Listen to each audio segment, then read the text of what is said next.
time do Patrick Lencioni. O que ele diz aqui é o seguinte: todo time, para se desenvolver, passa por esses passos da pirâmide aqui. Como base, confiança. E vocês vão ver que isso é uma constante nos modelos que eu vou passar. Dado que a gente consegue passar pela ausência de confiança, a gente passa para o próximo passo, que é medo de conflito. Beleza, as pessoas se conhecem, confiam nas pessoas que estão ali trabalhando com elas, confiam que essas pessoas são capazes de cumprir seu objetivo. Então agora conflitos vão começar a aparecer. Interesses individuais, metas individuais, o meu conhecimento contra o conhecimento do outro. E como é que a gente vai chegar numa forma de afunilar isso e conseguir produzir o que a gente precisa produzir? Passando pelos conflitos, dirimindo o medo dos conflitos, a gente vai tratar a falta de comprometimento. Dado que as pessoas entram em conflito normalmente, isso significa que elas conseguem tratar tranquilamente a falta de comprometimento entre si, porque não tem mais medo de conflito, elas vão conseguir cobrar umas às outras. Depois que as pessoas passam a cobrar umas às outras, a gente passa a tratar a fuga de responsabilidades. Quer dizer, agora que eu cobro o comprometimento das pessoas, eu começo a distribuir responsabilidades entre elas e pessoas começam a se voluntariar para se responsabilizar por determinadas features, partes do processo, enfim. Esses caras aqui, nesse passo, nessa parte de fuga de responsabilidade, já estão performando bem. Eles já estão caminhando bem, eles já estão produzindo bem. Só que eles podem sofrer isso aqui: desatenção ao resultado. Os caras estão caminhando tão bem, está tão fluido, que eles não querem olhar para o que está acontecendo, para o histórico, para o que aconteceu. Como é que está a nossa velocidade, como é que está nosso cycle time, nosso lead time, como é que está o tail. Então eu não quero métricas, eu quero simplesmente produzir, fazer, codificar. Eu já vi bastante isso e acho que alguns de vocês também. O negócio é codificar, entregar software. Eu não quero saber de métricas, eu não quero saber como é que está o meu resultado, como é que eu posso melhorar. Eu quero produzir isso aqui, porque está bacana produzir isso aqui, porque está bacana trabalhar com essa galera aqui. Então, por último, a gente trata desatenção aos resultados. Eu costumo tratar esse último ponto muito no ambiente. Tá? Geralmente eu faço dinâmicas para o restante dos passos abaixo. E por último eu trato com o próprio Scrum, com o próprio Kanban, seja com o que os caras decidirem trabalhar. Quem é muito mais processo é puxar os caras para observar o próprio resultado deles. E aí melhoria contínua, está tudo no processo ágil. Então esses dois são o que eu costumo usar mais. Hoje em dia eu uso mais. Não é por opção, é simplesmente porque eu não explorei todos os outros para poder começar a usar todos os outros. Pode ser que eu explore mais um, mais outro e comece a usar. Exemplos de outros modelos. Modelos Drexler-Sieber. Começa com por que eu estou aqui, quem somos nós, o que eu tenho que fazer, como eu vou fazer. Isso vai gerando confiança, isso vai gerando comprometimento, e a gente vai trabalhando por esses passos com os caras até chegar na performance em si. Tá? Isso é um exemplo de modelo. Outro exemplo de modelo que vem mais de observação, o modelo Connect de Lafast e Larson. Tá? Mais uma vez, comprometimento, atenção aos resultados. Vocês vão perceber que tem coisas presentes em quase todos os modelos. Outro exemplo, características de Glenn Parker. Isso veio de observação. Observação árdua de vários times que performam bem. Quais são as características que esses times têm e que performam tão bem? Essas são as características. E aí daqui você pode trabalhar, beleza, o meu time tem um propósito claro, tem informalidade, tem participação, escuta ativa, tudo isso está presente no meu time. Se não está presente, como é que eu vou trabalhar? Aí eu começo a buscar atividades, começo a buscar exercícios, começo a buscar processos que ajudem esses caras a chegar num ponto tal, no ponto onde eu preciso, onde a empresa precisa. Modelo de Hagman, outro exemplo. Basicamente ele diz, se eu tenho uma estrutura, uma empresa que permite que o meu time cresça, que seja efetivo, eu vou ganhar se de fato o time é efetivo. Tá? Não é tão simplório quanto isso, tem muito mais por trás, é só um exemplo. Tá? Vale pesquisar. Eu estou dando aqui mais highlights. Mais uma vez, não tem bala de prata. Eu não vou escolher um modelo beleza, eu gosto mais do modelo de 5 disfunções, então eu vou usar ele sempre. Pode ser que não funcione para um time ou para outro. O interessante é você pesquisar, conhecer os modelos que estão à disposição, por que eles existem, por que eles surgiram, e aí tentar identificar momentos do teu time que possam se encaixar em algum desses modelos ou em uma mistura deles, e aí você identificar o que você pode fazer para desenvolver. Mas não tem uma bala de prata. E aí, pensamento sistêmico. A gente precisa bastante para chegar à conclusão do que a gente vai, como a gente vai ajudar o nosso time, qual o momento, o que a gente pode usar. E mais uma vez, individualidades podem atrapalhar.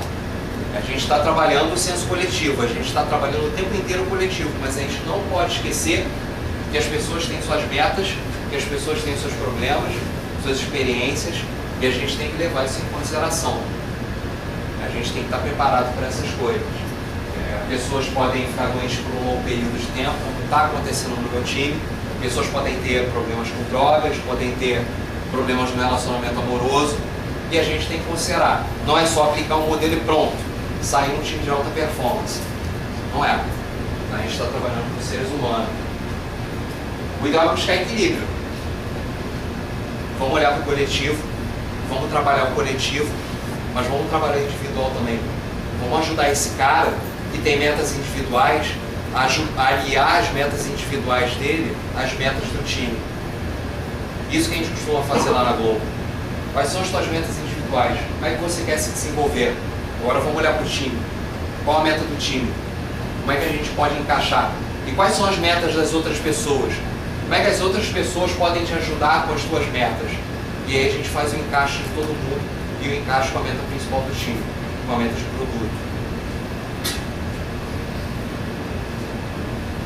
E aí tem uma frase de um agilista polêmico, chamado Tobias Maia, que diz: não construa times. A gente está falando de team building, e de certa forma eu até concordo. A gente não vai pegar uma série de peças e montar um time. E pronto, juntamos a peça X, Y, Z, que eu acho que se encaixam bem, beleza. Formamos um time, está lá funcionando. Não, a gente tem que facilitar o desenvolvimento de um time. A gente tem que facilitar a jornada desses caras rumo a um objetivo X, rumo a alta performance, rumo ao que a gente espera, aonde a gente espera que eles cheguem. E para isso, tudo isso tem que ficar claro.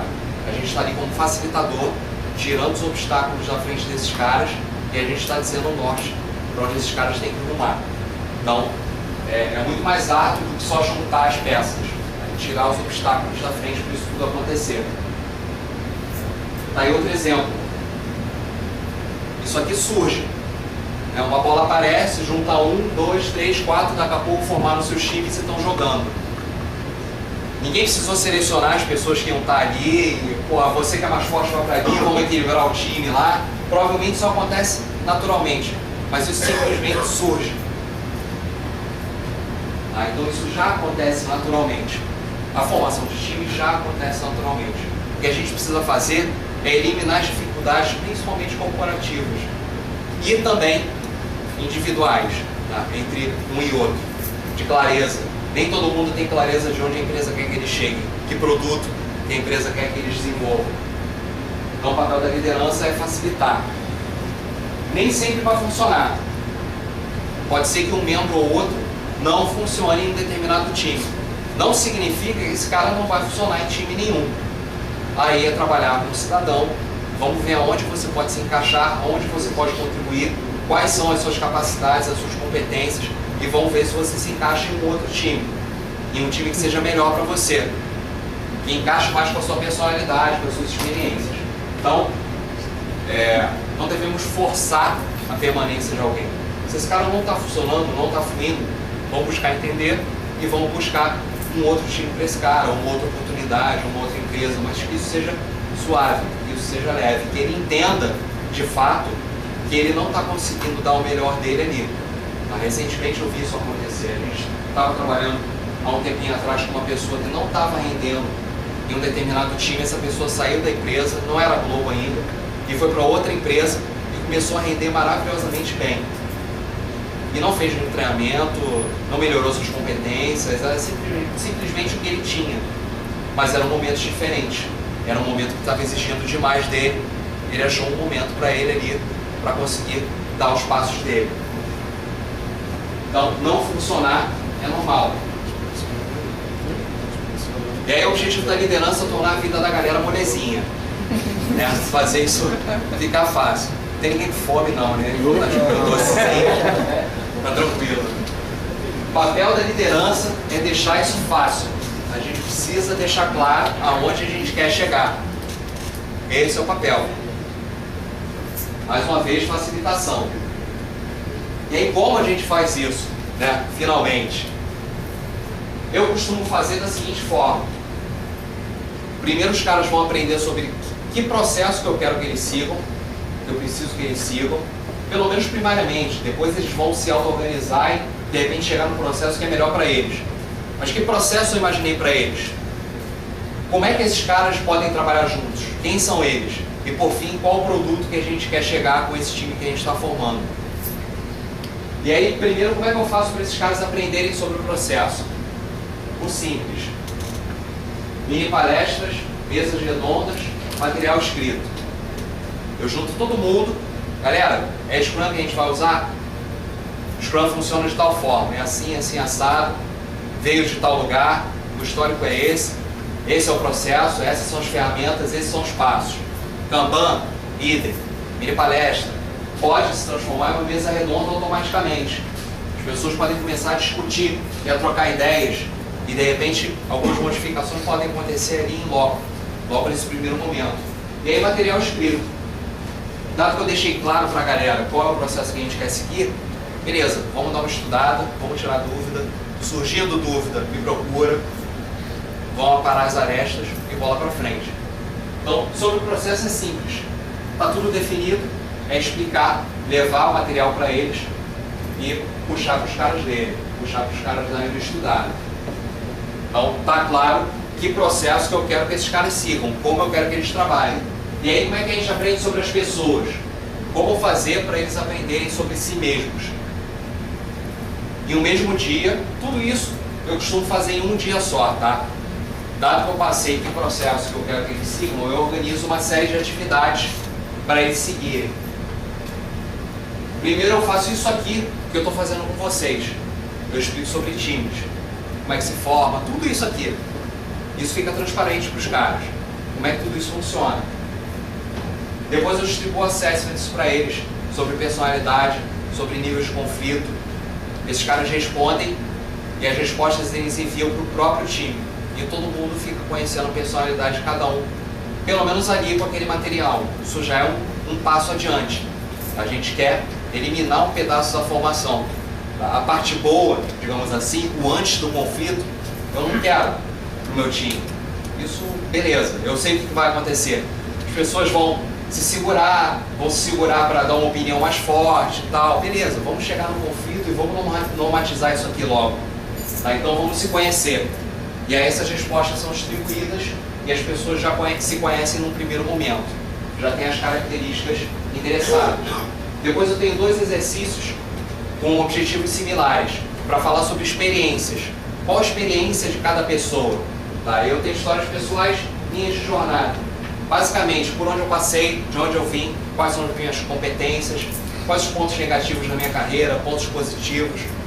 O legal disso aqui, eu tive uma experiência com esse cara aqui, com histórias pessoais. Passei isso pro meu time, a gente fez junto, todo mundo falou sobre si. E há um mês atrás, um mês e meio mais ou menos, chegou um membro novo. E aí, durante uma retrospectiva, esse membro novo já estava inserido. E aí, um dos membros levantou a mão e pediu para a gente fazer esse exercício aqui com o cara. Pô, vamos fazer histórias pessoais com o cara? Para conhecer o cara? E aí é bacana de ver isso acontecendo. Que a galera entendeu para que aquilo serve e já está aplicando de fato. E aí, beleza, fizemos. Qual o teu pior momento na adolescência? Qual o teu melhor momento na adolescência? E na carreira? Qual o melhor, qual o pior? Quantos irmãos você tem? Onde você foi criado? Isso tudo é colocado na mesa. E aí isso já cria uma empatia com a galera. Mercado de habilidades. Eu costumo usar para falar sobre competências, sobre habilidades. Cada um tem uma prateleira hipotética no mercado. Ali são colocadas as competências de cada um, as habilidades de cada um. essas pessoas vão oferecer para os outros competências. E essas pessoas também vão querer adquirir